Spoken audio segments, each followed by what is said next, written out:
इब्राहिम बिन अल Mahdi Abbasid दरबार के एक राजकुमार और खलीफा हारून अल रशीद के सौतेले भाई अपनी कविता, संगीत और परिष्कृत शिष्टाचार के लिए प्रसिद्ध थे। वह हमेशा अपनी उपस्थिति का बहुत ध्यान रखते थे और हमेशा उसकी दाढ़ी उसका गौरव थी।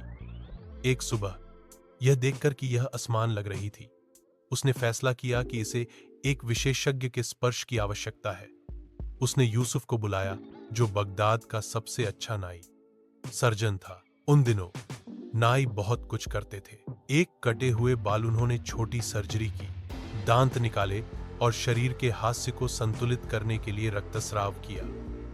यूसुफ न केवल अपने स्थिर हाथों के लिए बल्कि अपनी तेज जुबान के लिए भी जाने जाते थे। वह पहुंचे इब्राहिम का बड़ा घर, जिसमें उसके औजार साफ कपड़े में लिपटे हुए थे। यूसुफ ने सम्मानपूर्वक सिर झुकाया, लेकिन अपने मन की बात कहने से खुद को रोक नहीं सका।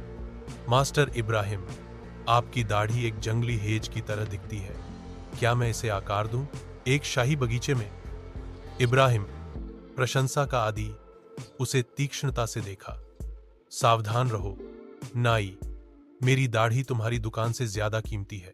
यूसुफ सिर्फ मुस्कुराया, क्योंकि उसने गर्म पानी का अपना कटोरा रखा, अपने उस्तरा और सावधानी से ट्रिमिंग शुरू कर दी। जैसे जैसे वह काम कर रहा था, वह बात कर रहा था, जैसे नाई अक्सर अपने ग्राहकों का ध्यान भटकाने के लिए करते थे। क्या आप जानते हैं मेरे प्रभु कि एक आदमी की दाढ़ी उसकी आत्मा को प्रकट करती है? आपकी मुझे बताती है कि आप जागते रहते हैं, कविताएं लिखना, अदालत की गपशप के बारे में चिंता करना, शायद किसी के स्नेह की लालसा भी करना। इब्राहिम खुद पर हंसा।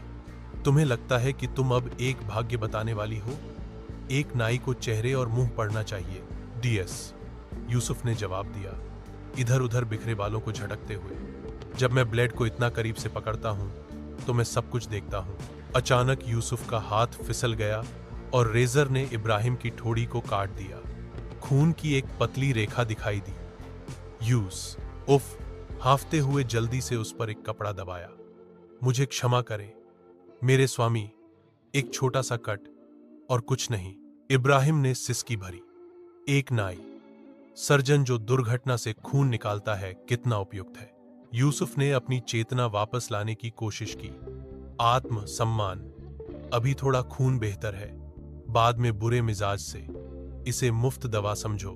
इब्राहिम हौसे बिना न रह सका। तुम साहसी हो और भाग्यशाली हो कि आज मैं अच्छे मिजाज में हूं। यूसुफ ने थक को काटना समाप्त कर दिया, दाढ़ी, खून पोंछा और इब्राहिम को एक पॉलिश किया हुआ दर्पण दिया। इब्राहिम ने अपना सिर बाएं और दाएं घुमाया।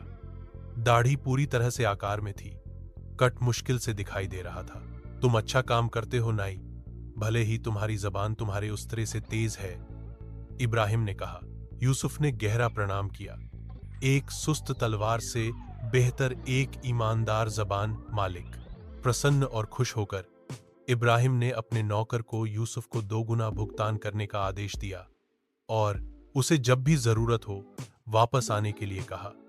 यूसुफ गर्व से महल से निकल गया, यह जानते हुए कि उसने इतनी स्वतंत्रता से बोलकर बहुत जोखिम उठाया था, फिर भी अपने मुवक्किल का विश्वास जीता।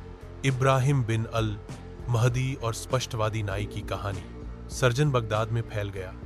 सभी को याद दिलाता है कि एक कुशल हाथ और एक तेज दिमाग एक आदमी की अच्छी सेवा कर सकता है, अगर दोनों का बुद्धिमानी से उपयोग किया जाए।